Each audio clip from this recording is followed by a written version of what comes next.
warahmatullahi wabarakatuh. Selamat siang Bapak. Saya Akmal Feda Siregar dari kelas MJ514 Manajemen PJJ S1. Di sini saya akan mempresentasikan analisis efektivitas implementasi ISO 27001 dalam mitigasi risiko siber. Studi kasus ini sebagai jawaban atas perlindungan aset nasabah pada Bank BCA.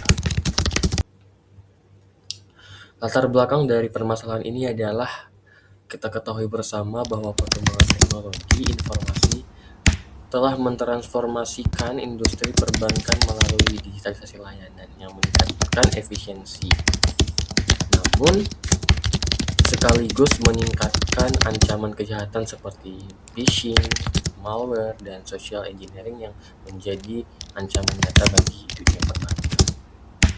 Dalam perspektif manajemen risiko, ancaman seperti itu disebut sebagai risiko murni atau pure risk karena hanya menimbulkan kerugian tanpa memberikan potensi keuntungan sedikit pun. Risiko ini bersifat dinamis, Bapak, dan muncul dari ketidakpastian di lingkungan digital. Sehingga setiap celah keamanan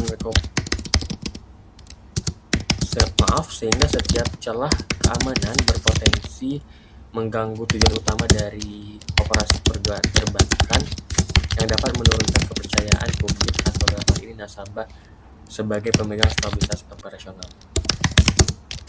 Untuk menghadapi tantangan tersebut diperlukan penerapan manajemen risiko yang komprehensif dan standar.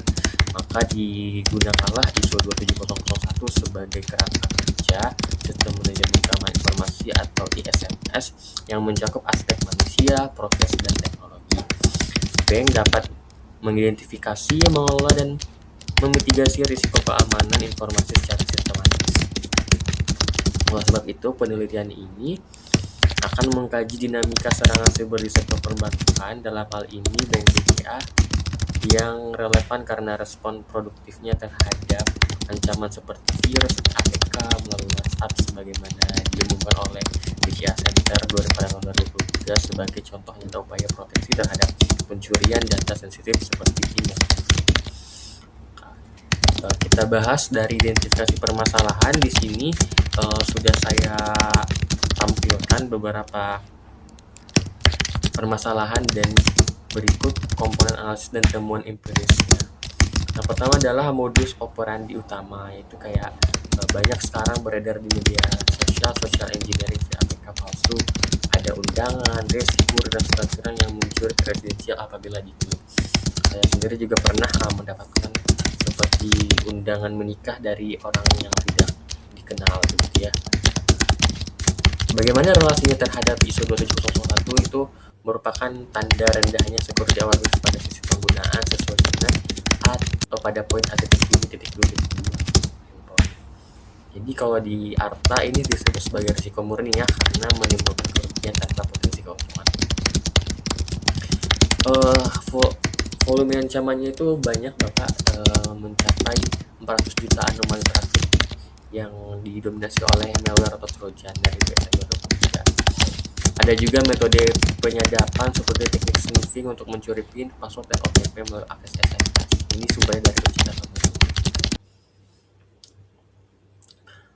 Ada juga dari kampanye edukasi awas maling dan pasti inilah merupakan respon dari Bank BCA untuk memitigasi masalah.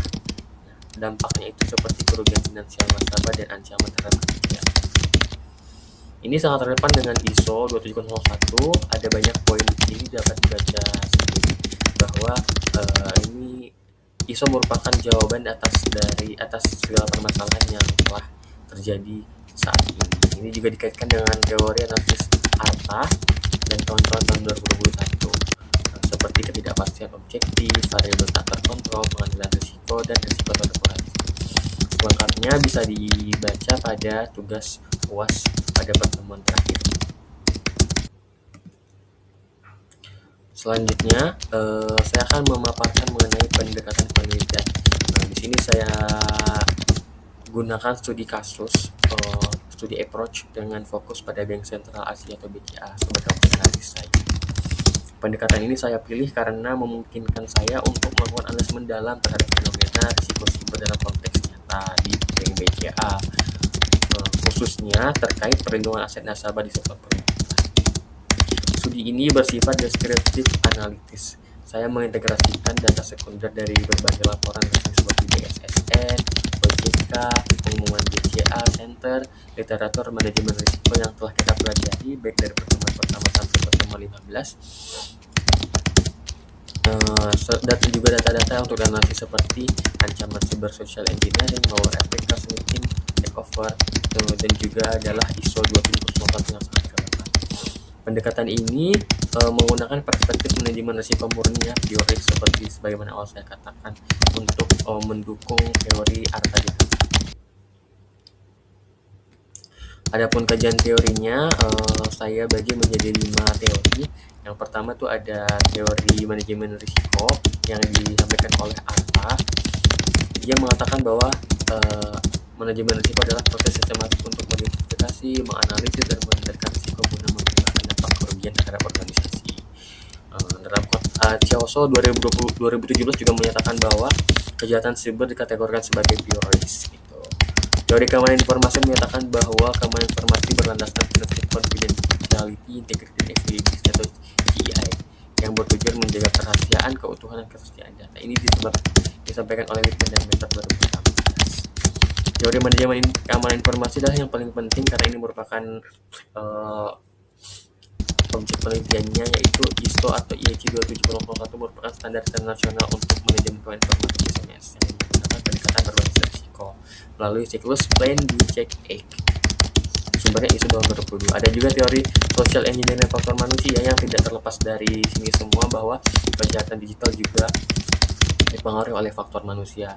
Ada juga teori risiko reputasi yang kata Von Bourn, risiko reputasi adalah potensi kerugian akibat menurunnya kepercayaan publik. Nah, pada bab pembahasan, saya membagi pembahasan menjadi 3 bagian. Yang pertama adalah dinamika, tren, dan pola kejahatan siber yang terbaru. Ini menjadi ancaman nyata bagi dunia perbankan. Lalu, implementasi ISO 27001 dan pendekatan risiko, pendekatan teori pencegahan risiko. Dan yang terakhir adalah faktor-faktor yang menentukan efektivitas perlindungan aset nasabah dari serangan siber. Oke, yang pertama, jadi kan telah terjadi para pelayan kejahatan sosial dari digital juga ke social engineering, gitu kan. Kejahatan ini semakin terorganisir dan beralih dari peretasan teknis bahkan menjadi manipulasi psikologis. Faktor manusia di sini menjadi celah utama, meskipun sistem keamanan TS sudah kuat, termasuk risiko murni, karena menimbulkan kerugian tanpa potensi keuntungan. Dominasi modus APK-nya itu berbagai macam, seperti APK palsu, sniffing. Nah, data dari BSSN menyatakan bahwa 400 juta anomali traffic malware sebagai ancaman utama.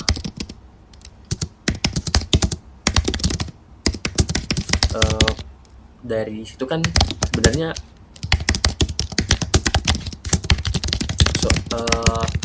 teknisnya tuh sudah kuat, gitu kan, cuman ada celah di faktor manusia yang emang perlu ditingkatkan.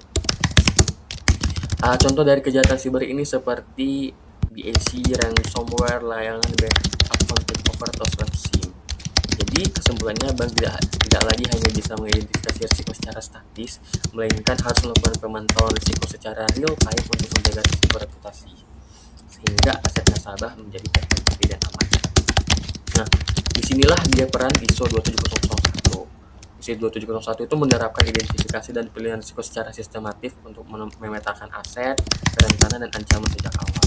Pada Bank BCA ini sudah diwujudkan melalui penguatan identifikasi dalam aplikasi, monitoring real time, edukasi, awas maling. Kalau teman-teman lihat di Bank BCA pasti ada awas maling untuk celah pada faktor manusia. ISO 27001 ini menekan frekuensi serangan melalui kontrol teknis, MFA, encryption, deteksi operasi berbahaya.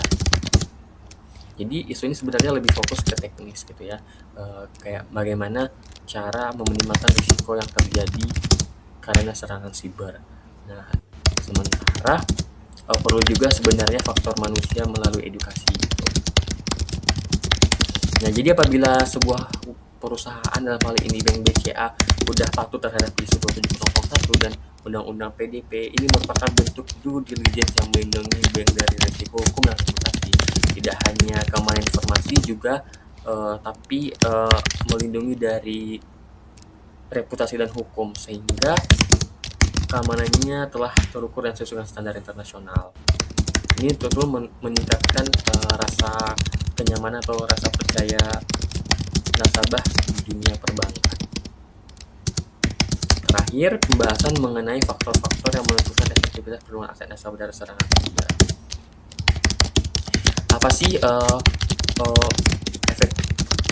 Apa sih yang menjadi faktor efektifnya perlindungan nasabah gitu kan? Menurut ISO 27001 itu terdiri dari sinergi teknologi, kebijakan, dan faktor manusia. Sementara menurut et al, pengendalian ini tuh harus diintegrasikan secara ketiganya, tidak bisa dari satu aspek saja. Manajemen puncak atau top leader itu adalah kunci atau fondasi utama. Jadi kemampuan mereka membuat keputusan itu juga penting melalui dukungan anggaran, kebijakan, serta pembaruan proper risiko secara berkala dapat mengurangi ancaman social engineering dan ancaman siber lainnya. Faktor manusia juga sangat penting, di mana karyawan dan nasabah harus diedukasi melalui program security awareness sehingga frekuensi paparan risiko dapat ditekan. Ini juga dapat memperkuat budaya keamanan dan organisasi dalam jangka panjang. Selain itu, ketangkasan dari Bank BCA juga penting ya. Ada baiknya mengintegrasikan dengan teknologi ini seperti AI, biometrik, dan audit internal. Berlanjutan juga PDAC mengurangi keparahan dampak serangan dan menjaga kepercayaan nasabah. Terakhir, kesimpulan dan rekomendasi. Jadi kesimpulannya itu adalah perlindungan aset nasabah di era digital dalam hal ini Bank BCA merupakan contoh dari resiko murni yang bersifat dinamis dan harus dilakukan secara terintegrasi gitu ya. Selain memanfaatkan ISO 27001, kita juga dapat menggunakan Undang-Undang PDP di sektor perbankan, dan hal tersebut telah terbukti di Bank BCA dengan memadukan aspek teknologi, kebijakan, dan faktor manusia secara sistematis, maka telah terlindunginya aset nasabah di Bank BCA. Bank BCA juga sangat peduli terhadap respon cepat. Jadi respon cepat melalui SOC 24/7 itu menekan frekuensi dan dampak serangan sehingga kepercayaan publik tetap terjaga di Bank BCA. Untuk Bank BCA sendiri diberikan rekomendasi untuk memperkuat sinergi dan antara kontrol teknis dan edukasi nasabah gitu ya. Bank BCA sebaiknya memperbarui profil risiko secara berkala sehingga menjalankan audit internal berbasis siklus PDCA agar keamanan tetap terjaga. Nah, dari sisi nasabah juga harus meningkatkan literasi digital dan memanfaatkan fitur keamanan biometrik untuk mencegah pencurian kredensial. Untuk penelitian selanjutnya disarankan mengkaji tentang keamanan pada integrasi open banking dan ekosistem fintech yang memiliki kompleksitas hukum lebih ribet ya daripada teknis di bidang keuangan sekarang. Sekian, assalamualaikum warahmatullahi wabarakatuh.